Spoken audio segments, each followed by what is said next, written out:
Morning folks, welcome back to the channel. Something a little bit different today. Like, I've been trying to get a film out every week and it's difficult trying to do a photography one every week, so we're mixing it up a bit. So winter's on its way. Well, it's practically here, isn't it? Well, autumn is anyway, but winter's round the corner.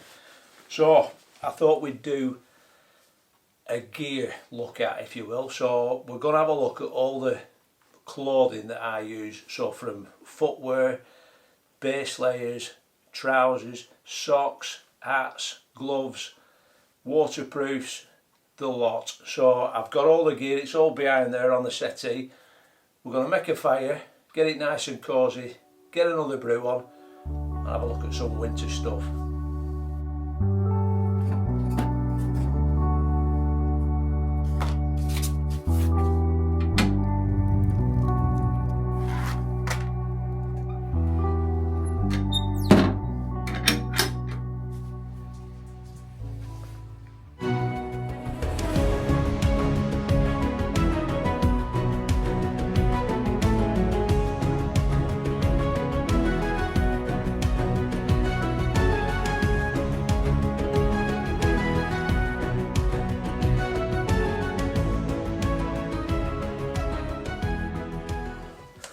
Right, we've got a brew, fire's on. So why would I want to do a video about winter clothing? Well, as I said, winter's on its way, and there's a few reasons really why it's really important to have decent winter clothing. So comfort, safety, and the ability to take decent photographs. We'll go through all them in a minute. I just want to put a bit of a disclaimer in first.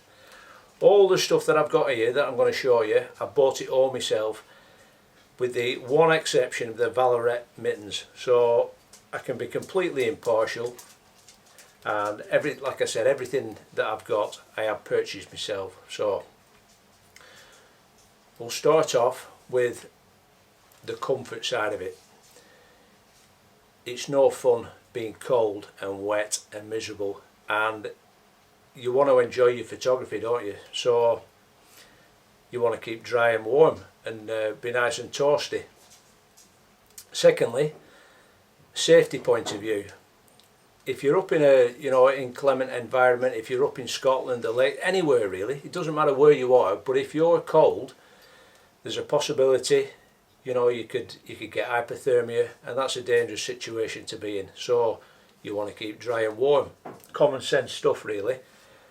And thirdly, you want to be able to take photographs without, you imagine if you get cold, you're starting to get really cold, you're starting to shiver, you're not going to be able to take decent photographs, and you're not going to enjoy it. So it's vitally, I think it's kind of overlooked as people tend to just concentrate on the camera gear, but clothing is a massive part of it with wildlife photography. So what we're going to do, we'll go through all the different sections. So we'll look at base layers,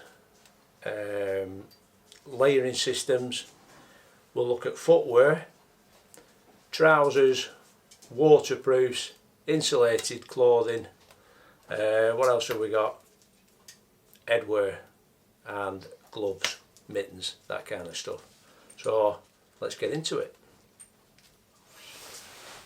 Right, first section we're going to talk about footwear. Massively important. So we're going to talk about, I've got a couple of pair of boots here and I've got a couple of pair of wellies, and so with two types of photography that will probably be involved in. So you've got your walkabout, you're exploring, you're knocking about in the woods, and you've got your hide photography. So my go-to pair of boots for winter are these, and the Mindel Dovra Extreme. They're a fantastic boot, and you cannot, I don't think you can compromise on quality for winter boots. It's worth paying the money. They're expensive, don't get me wrong, they're over 300 quid, I think they're about 330 quid, something like that, but they're fantastic. They're waterproof right up to there, they're so warm, and I suffer really badly with cold feet, and these do the job. They're excellent. They've got a fantastic grip on them. You've got to look after them like any leather boot. I'm not a massive fan of synthetic material boots. I like old school leather, and these are brilliant. They've got a fantastic ankle support as well. So you imagine, you know I've got a tendency for tripping up and falling over, but they give a fantastic level of ankle support as well, and they keep the whole of your lower leg warm, if you will. So if you're in a hide, now I bought these are Ski Tech, and I bought them because of all that stuff in there, so that fur lining, and they're good, but they're not as warm as these. Now, like I said, I do suffer from cold feet, so other people might find them absolutely fine. They've got like a kind of a suede top on them. They are warm, don't get me wrong, and they're very comfortable as well. But a hide boot, I wouldn't go trekking for miles and miles in them. They're more of a fishing boot, I think. There's a lot of stuff that you can find in angling supplies that will kind of translate over into photography. So they're good, they're good, but they're not a trekking boot, if you will. If you're trekking, that's what you want. Now, wellies. I use wellies a lot. I use them all around the land. I wear them every day. I bought these a few years ago. Now, these are a muck boot, and they are, again, going back to having cold feet, I wanted something really warm. So I think these are a 6mm neoprene. So they're a neoprene welly. They're a high leg as well. Now, I've had these a couple of years. Warmth wise, I cannot fault them, but look at that. They've absolutely opened up on one side, which is really disappointing, and I've killed a few pair of wellies. You know, they do get some hammer. The other one is absolutely fine, so whether it's a manufacturing defect, I don't know. I've had them a couple of years. They're not going to take them back, are they? Which is a shame, but again, expensive. 130 odd quid, I think. I thought, Saki, I'm not paying a fortune for wellies anymore. I've just got them. They're a Cotswold. They were 36 quid. Now, the whole of the bottom of that welly, it's all one piece. So I'm hoping that isn't going to split off. They've got neoprene in them. They're not 6mm neoprene, but we can compensate with a decent pair of quality socks. So I'm going to see how these go. They've actually got a better grip. You see that? That's quite an aggressive tread on there, which is important. On the muck boot one, it's not the best, isn't that? They can be a bit slippy. So we'll see how we go with that. We'll see how we go with the cheap wellies. But up to now, they're fine, they're warm, and they seem to be doing the job. So Footwear, that's my go-to. I've four. Well, they're going to go in bin. I might even try repairing them. I believe you can get some stuff to try welding them back on, almost like an epoxy flexible glue. But they are worth trying to fix for the price. I can't bring myself to chuck them in bin, really. So that's the footwear side of it. Next section, socks. Okay, socks. This isn't rocket science, by the way. All right, these are just my opinions on what works for me. So, as I said, I get really cold feet. I suffer like mad with them. I've found that just wearing a thin sock and a decent wool sock works really well. So now these funky things here, I have had these for how long? I bought these when I was, believe it or not, I bought these when I was 15, without a word of a lie. Now, I have a picture of when I was doing the Dales Way. I think I was 15 or 16 year old with my cousin, with Rick T Outdoor Adventure. I'll put the link on there, so check him out, Rick and Billy Dog, best bushcrafter there is, fantastic channel. Anyway, so there's a picture of me on my mountain bike up in the trough of ball, and look at them socks there. Those are those socks. So I've had them. I bought them from the Scout shop, Miller Arcade in Preston, and I don't know what they're made of. I think they're made of, I don't know, kryptonite or something. But look at that. They've been absolutely hammered, and I've just worn them to death. But there's no holes in them. I cannot believe they've lasted so long. I will be buried in these socks. They're coming with me in coffin.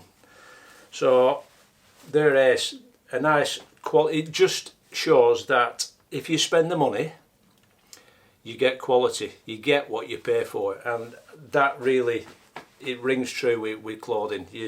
If you buy cheap, you buy twice. That's what I keep telling the missus anyway. She's led there on the settee. She sprained her ankle. My top camera woman sprained her ankle, so she's out of action. Now, if you haven't got an expensive pair of waterproof boots, there is a way around it, okay? And these are waterproof socks.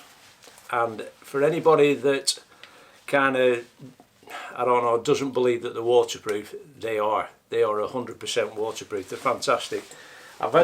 These are going a bit jiggered, to be honest. So these are the sealskin ones. The elastic's gone a bit around the top, but they are still waterproof. When I bought these, I've had these 10 years now. I was going round to my mum's, and I didn't really believe that they were waterproof, so I got her to fill the washing up bowl, and I sat in the conservatory with my feet in the washing up bowl, in my socks up to there, and they were perfectly dry. I couldn't believe it. They're a taller one, so they're again sealskins again. They just go a little bit more up your calf, and they will keep your feet completely dry. They're not cheap. They're probably, I don't know, maybe 40 quid a pair of them, but they will keep your feet nice and dry. Even though your boots inside might be wet, they will keep your feet nice and toasty. And if your feet are dry, they're going to be warm. So, well, all being well. So that's the sock thing. Again, not rocket science. Electric socks as well. I have tried electric socks. Believe me, that is a thing. The problem with the electric socks that I had, they only kind of warned, the elements were in the sole, and my toes get cold. So I might even look at in the future buying a pair of battery powered electric socks that have the elements right to the toe, because if you're sat in a hide and you're static, your feet start getting cold. Well, mine do anyway. It's alright wiggling about to a degree, but they just get cold because of lack of movement. If you're walking and you're active and you're moving, your blood's circulating, so your feet are going to be, you know, there's a lot more chance of them keeping warm. So for hide stuff, it's an option. So next section, we're going to look at trousers. Right, let's take a look at trousers now. So there's two kind of ways we can do this. You can look at a thinner pair of trousers with maybe a waterproof pant over the top, or, well, in fact there's three ways you can do it. You can look at wearing maybe a pair of long johns, which I do wear, a pair of Ellie Hansons now and again, or you can get an insulated trouser. Now I've four of my kind of go-to ones that I use in winter. Now this first one, there's a bit of a colour theme going on here, isn't there? Everything's olive green, which is that's just my colour, you know, it works for me.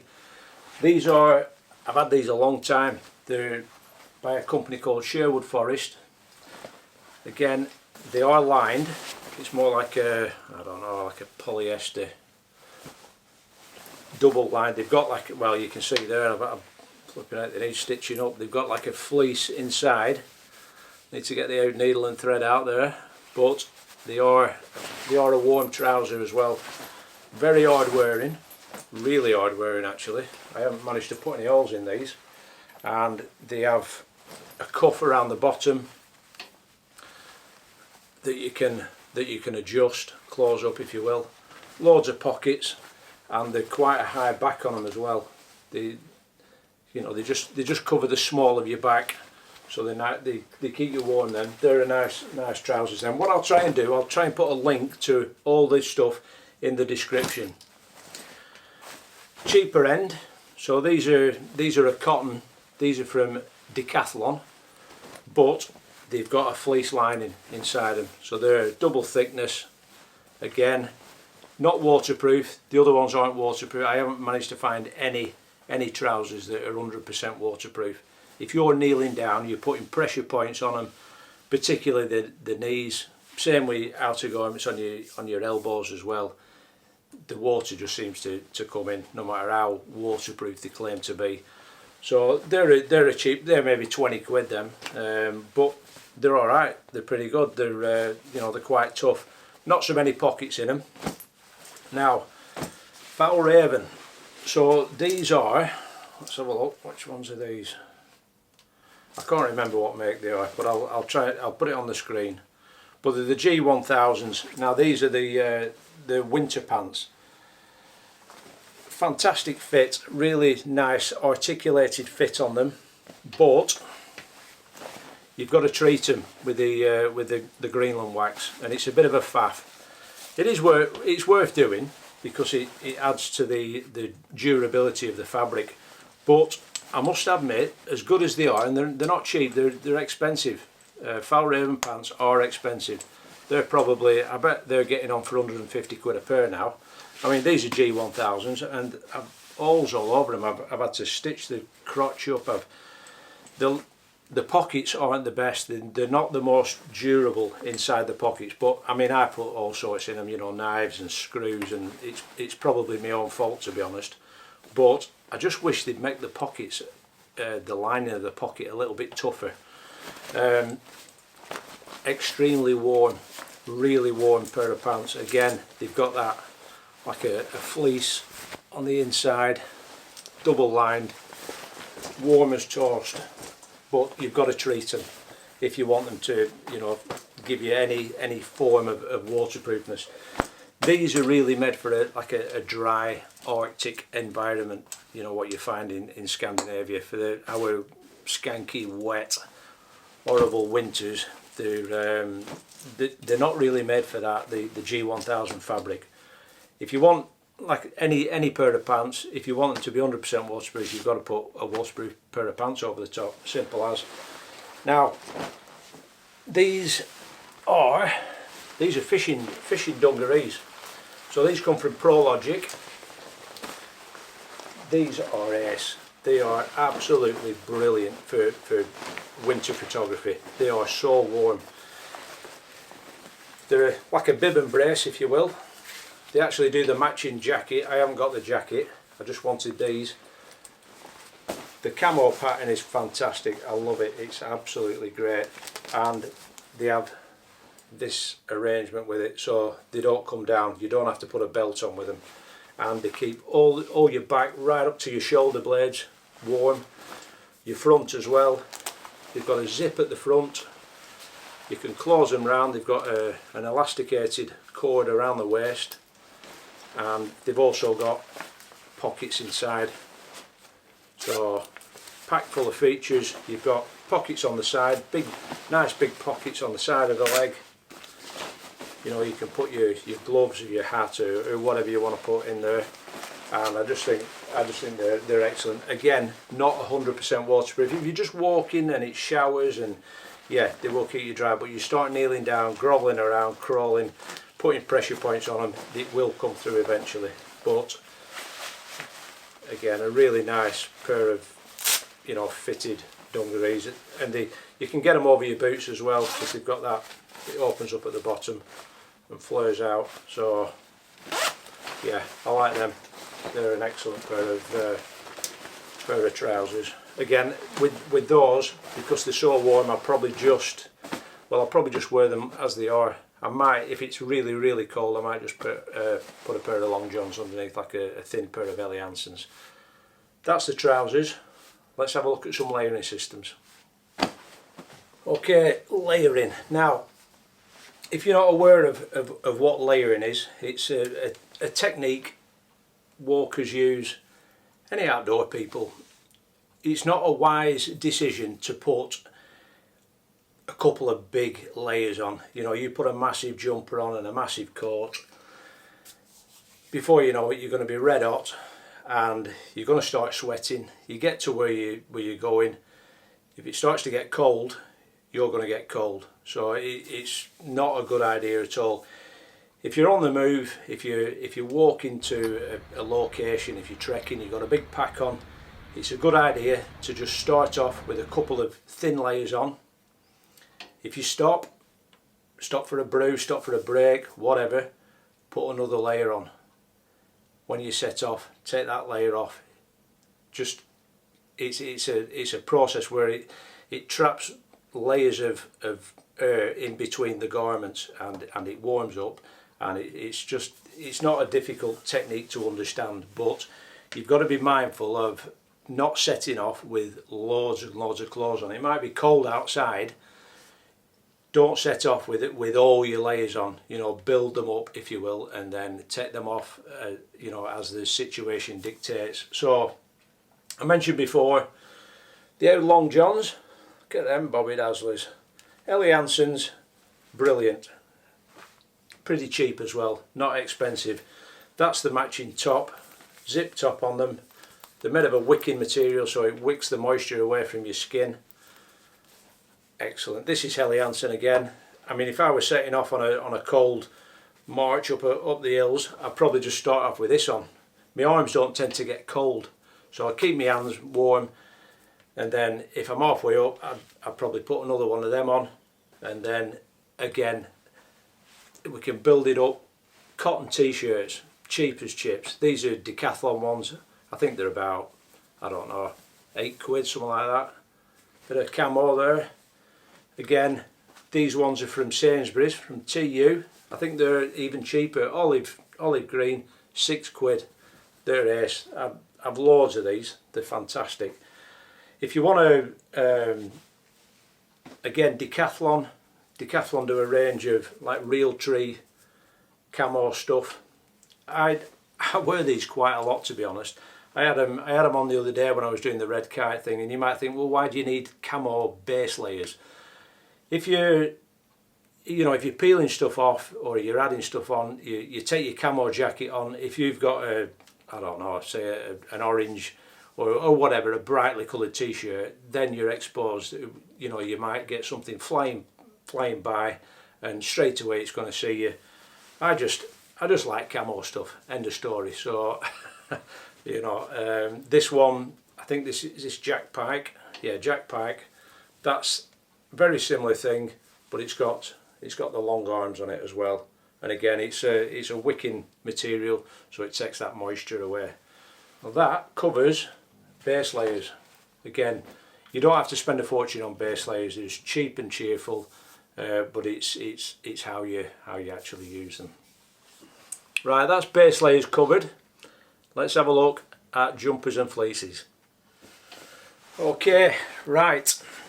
So these are items that I will probably not trek in.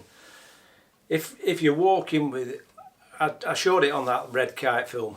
If you're walking with a big pack on, it's so easy to get hot, and I tend to overeat when I'm walking with a big pack on. So these items are ones that ideally for hide photography, ideally for in camp. So if I'm doing an overnighter, you know, doing a trek off into the woods, these are garments that you would wear at night time when you've cooled down, you sat around camp, you just want to keep warm, or like I said, you sat in a hide, you're not moving, and you want to retain that warmth in your body. So I am a big fan of, I'm a bit old school.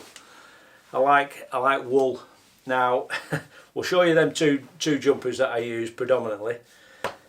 You can get, I mean, I've got this fleece, and I love this fleece, but it's just too hot.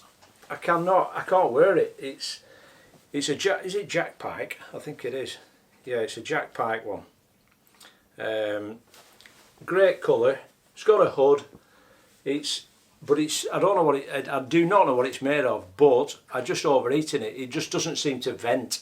It doesn't seem to let any heat out. So if it came down to it, and You know, it's a hide thing really. If you're not moving around at all, it will probably be alright, but I don't really get on with that, to be honest. So these are the two jumpers that I got. I've only just got this one. This is a through dark, 100% wool. It's got a low neck on it, reinforced shoulders, cordura I think, and different fabric, elbow pads as well. That is great. It's very warm as well, extremely warm. Now this one's even warmer, and it's heavy as well. This is an orthobeal. This is proper Baltic, you know, batten down the hatches, really cold weather gear. It's kind of sailing gear really. Well, it is. It's if you look up orthobeal, there are chandlers that's been going over 300 years, and they make some brilliant stuff.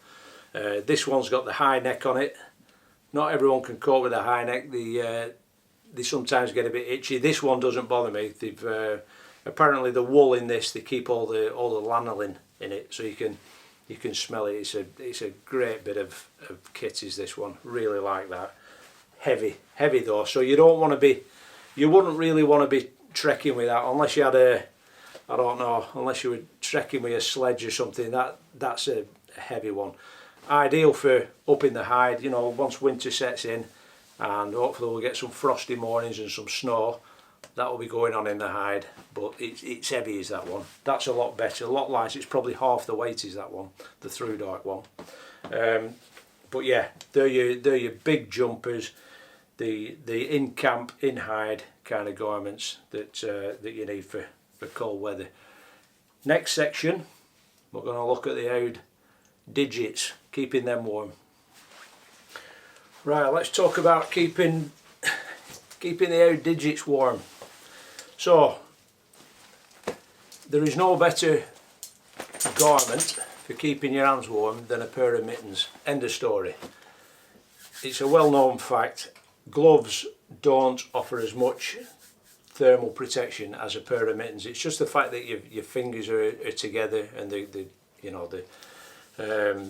keeping each other warm, if you will. So mittens wise, you can spend a lot of money on mittens. You know, you start buying fancy Montaigne ones, you know, all these different fancy makes. But I found these are superb. Now I got these from, I think I got them from Military Mart. They're online, and they're ex-army, basically, army surplus store. Now these are I think they're a Polish army, something like that. That's what they call like a lobster mitt, if you will. So that's got a nice fleecy lining in there, and these are a British Army Gore-Tex, so a really soft leather on the palm and a Gore-Tex outer, camo as well. They've got an elasticated cuff around there, and I just double them up. I use them as a double layer system, if you will. So I've got the inner for the warmth and the outer for the waterproof side of it, and they are toasty warm, absolutely superb. No good for operating the camera with, but I can, if I'm trekking into camp or sat in the hide and my hands are getting cold, I will put them on. They're superb, and they're cheap as well. So I think I probably paid, I don't know, I think they were ridiculously cheap. I think the inners, they were something like £4 a pair, which is bonkers, and they were less than a tenner. So you're looking at 15 quid for a pair of, you know, military grade mittens. Fantastic. So that's an option for you. Looking at army surplus stores. These, again, these are more of a walking one that I bought when I was doing a lot of walking. That's Outdoor Designs, really insulated, nice cuff around there as well. They're not too expensive, maybe 25 quid a pair.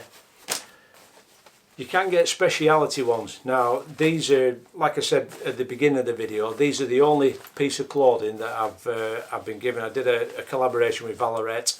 They sent me these. So these are the Valorette Scaddy mitt. These are a dedicated photography mitt, if you will. So they have a cuff round there. that goes, your hand goes through that so you don't lose them, and it's again a two-part system. So these have an inner, they've got an inner glove, which are excellent. Sometimes I just wear these on their own, I just wear the glove on their own, and the mitten, which I'll show you how these work. You'll have seen it if you've watched the earlier videos, but you can unzip the end of it and your fingers will come out of the mitten. You can pull that back, it has a magnet on there and it just keeps that, and the ends of the fingers you can operate the camera with. You can actually use your mobile phone with them as well, so you're not having to get your hand out of your glove and have it exposed to that biting wind.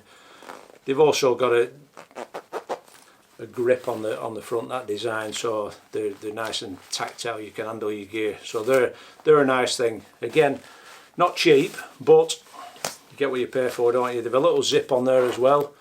You can even put a memory card in there, or that's there we go. That's actually a tool that you can use for tightening stuff up and getting clamps off and what have you. So yeah, nice speciality mitten stroke glove.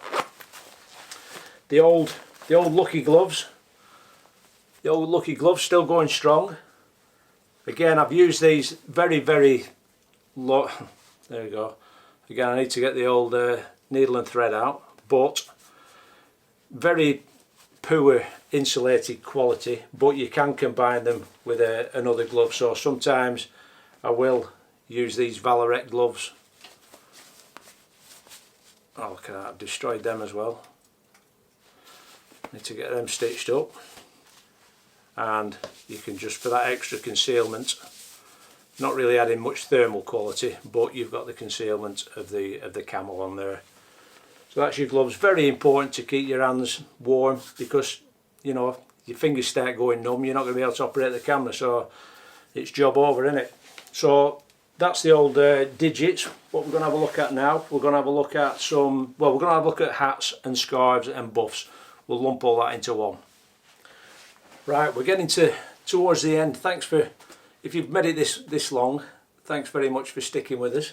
So we've got buffs, nice to keep your neck nice and warm. So these are I think they come from Aldi, these ones, to be honest. That one's a cycling one, a bit longer. So I'm not sure which way around it goes, to be honest. I think it's that way. Here we go. So again, keeps your neck nice and warm, keeps all that heat in. Again, you can put that up if you wanted to. So we've got that one, another buff there. These are excellent. So these are they call them a shimag, and the military use them. Basically, it's a big scarf. Yeah, you can just have it round your neck as a scarf. You can put it over the top. You know, it'll protect you from the wind and the sun. They're a great bit of kit. You can also use them for, you can drape them over your camera. Great for a little bit of concealment if you needed that. Scrim scarves, again, exactly the same as a shimag really. I tend to use them just like that, round your neck, and then pull that in. And again, it keeps that heat in, stops it from escaping if you're sat somewhere static. And hats, I just use these. I've just got two Buffy hats. These are wool. You'll have seen these in countless videos. Really warm. The old beanie hat covers my logos up.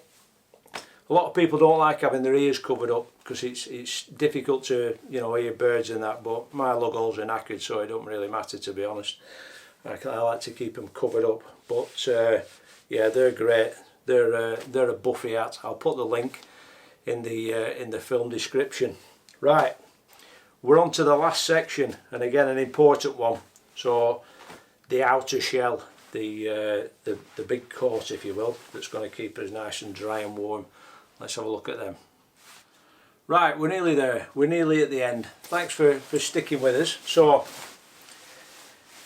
jackets and outer shells. Now, it's particularly aimed at winter stuff, this. So, we've got, these are my two go-to jackets, and again I combine them with insulated jackets. So that's my my jack pike one, which is still going strong. Very poor thermal quality to it, so great for the camo side of it, but if it's cold, what I will do is combine it with one of these. So I've got a Montane Primaloft fleece there, and I tell you one I got from Decathlon, which you can see that one, it just folds down, it goes into its own pocket, which is great. It just zips out. Now this is a mate, I think it's called 4 Class, and again the old olive green colour, just folds out of its pocket and basically goes down to nothing. I can just cram it into my camera bag. I'll put that on, and then I'll use my jack pike over the top, and it's warm, it's proper, it's a down jacket that as well, so it's got that extra bit of thermal quality to it. Again, combining it with those extra layers, your undergarments, your cotton, your you know, your Ellie Hansen, you're going to be toasty and warm. If it's really cold, I'll take that. You know, if I'm up in Scotland, that is that's a Montane, but again, that's a thicker jacket, but it's a little bit more bulky. Again, it folds down, it's packable, you know, it folds down, but it's nowhere near as small as that 4 Class. But if you need the warmth, you're going to have to suffer, and you're going to have to carry the extra weight and size. So my pretty much everyday jacket, I wear this a lot, and it's a Paramour. Paramour's it's quite a unique fabric, is Paramour. Worth having a look at, worth exploring, but it's reasonably quiet. A host of features on it, really nice pockets, it's just warm, it's a quality bit of kit. Again, not cheap, but it's waterproof, and that's the main thing. You know, you can keep yourself dry, you're halfway there, aren't you? But an excellent jacket that I've seen a lot of photographers with this jacket. It's got vents under the arms as well, which is important, letting that, you know, that extra heat out, and it's just a really nice bit of kit. I really do like that. I'm well impressed with the Paramour jacket. And the last one, you might think, why has he got a red jacket? Now, this is more of a safety thing, to be honest. I got this for my 40th birthday, so I've had it 15 years, and it's a Rab, and it is 100% waterproof. It's as good as the day that I bought it. Again, not cheap, but as I've kind of, the mantra for this video, if you get what you pay for, you know, if you buy quality, it's going to last you, and this has lasted. I've been on tons of walks in this, and it's nice to have that bit of kit that's visible. It's alright having everything, you know, green and camo and that, but if I were up in the fells or the mountains and I come a cropper, you know, if I did my leg in or whatever, I need something that I'm going to be visible in. So from a safety point of view, that is, you know, it's a bit of a must really. If I'm going somewhere, you know, I might be up in the lakes, Scotland, Snowdonia, whatever, that will go in my bag, and it packs down really small, but it gives me that visibility, you know, along with the extra safety gear, your head torches, this, that, whatever, and that's it. So I know it's probably been a bit of a boring video, to be quite honest, but it's vital. I mean, people put a massive emphasis on gear and that, but winter time, cold, wet, inclement weather, to enjoy your photography and to do it properly, you've got to be warm, you've got to be dry, and it just makes the whole experience a lot more pleasurable. So that's my gear. I've got to go and put it all away now, but I'm hoping to be putting it into good practice in the next few weeks, as that weather's just starting to turn. You know, the leaves are coming off the trees, and you can tell it's on its way. So we're going to be putting all this to good use. That's it. Thanks to everyone who's bought me a coffee. I'm going to put your names up now, who's bought them this week. Much appreciated. Absolutely fantastic. I can't get over how generous people are. Again, it just helps. It helps keep the channel ticking over. The hide, if you have a look on the, I messed up last time. I put the, I messed up. I'll put it on the bottom now. I think I put WordPress. It should have been WordPress, but I'll put the link on for the hide. We've got the Tony Owls coming in now, so the Tony Owl hide's available for anyone that wants to book. So the site's up and running, and that's about it really. But get yourself out, don't let the weather put you off. Get some decent gear, get out there, get the cameras out, get some figs and a brew in your backpack, get the flask filled up with hot coffee, and get out there and enjoy your photography. So until next week, thanks very much for watching. If you haven't liked it, give us a like, give us a thumbs up, subscribe if you haven't done. That would be much appreciated. Again, it helps the channel massively. We'll see you next week.